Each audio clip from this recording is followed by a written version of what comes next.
Pemilihan kepala daerah serentak pada 27 November 2024 diantaranya akan memilih wali kota dan wakil wali kota Makassar.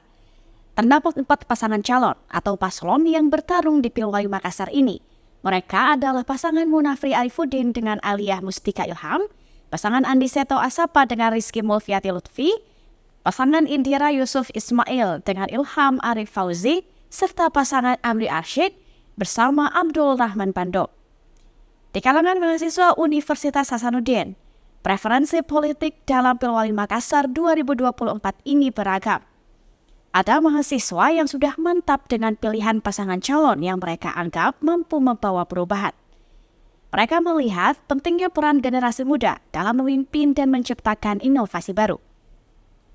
Tentunya saya sekarang sudah mempunyai pilihan, yaitu pasangan sehati Andi Seto Asapa dengan Rizky Mulfiati Lutfi.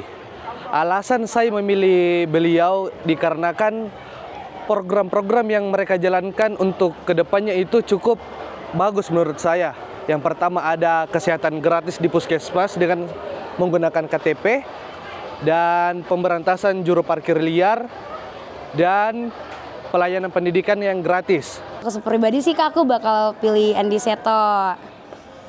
Kenapa alasannya? Alasannya sepertinya kalau aku kan menurutku ini udah waktunya anak muda untuk memimpin. Kan sebelum-sebelumnya tuh kebanyakan bapak-bapak yang lebih berpengalaman memang. Tapi kan tidak menutup kemungkinan juga kalau anak muda juga bisa membuat pengalaman baru, bisa menciptakan inovasi-inovasi baru untuk memimpin. Ada pula yang memilih paslon karena visi misi mereka dinilai sejalan dengan kebutuhan pembangunan infrastruktur. Kalau sejauh ini melihat dari beberapa calon wali kota, mungkin lebih ke pasangan nomor 4 atau yang jargonnya itu aman.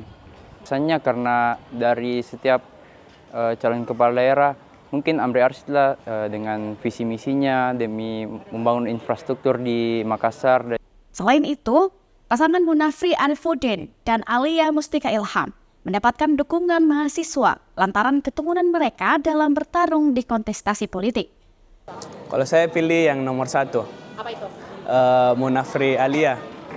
Alasannya kenapa, Kak? Karena dia seperti jejaknya Prabowo yang sudah 3 kali bertarung kalah, dan dia masih punya semangat. Dan kentara jiwa semangatnya ini maju di Pilwali. Namun, ada pula mahasiswa yang masih bimbang atau belum yakin dengan pilihannya, lantaran menilai visi misi paslon yang sama baiknya. Kalau untuk sekarang saya masih agak labil antara paslon nomor 1 dan paslon nomor 2. Dua-duanya memiliki misi yang bagus. Mahasiswa menilai beragam pandangan dan pilihan di dalam Pilwali Makassar 2024 mencerminkan dinamika politik yang semakin berkembang di kalangan pemilih muda, khususnya mahasiswa. Rizka Fraja, Unhas TV.